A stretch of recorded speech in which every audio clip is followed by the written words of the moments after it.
Assalamualaikum warahmatullahi wabarakatuh, kawan-kawan sahabat. Hari ni saya mancing lah kawan. Baru dapat toman lah. Ni dapat toman. Betul ni kot 3 kilo kawan. Lama dah tak dapat toman ni. Ni dapat lagi lah.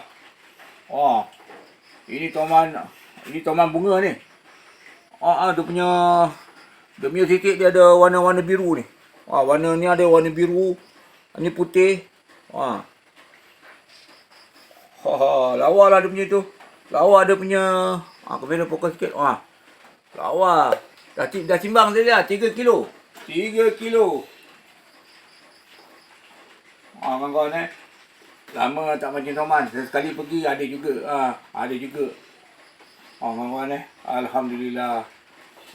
Okey, tunjuk macam ni. Tu dia. Kawan-kawan. Saya tak bawa kamera tadi masa mancing tu sebab hari hujan. Saya pasang kamera hujan. Ni pun hujan juga kenyang-kenyang ni. Jadi baik rumah lah bawa ambil tu dia kawan-kawan. Alhamdulillah, mana dekat sini dah ada balik lah toman. Okey kawan-kawan. Alhamdulillah rezeki saya hari ni. Sekian saja. Assalamualaikum warahmatullahi wabarakatuh.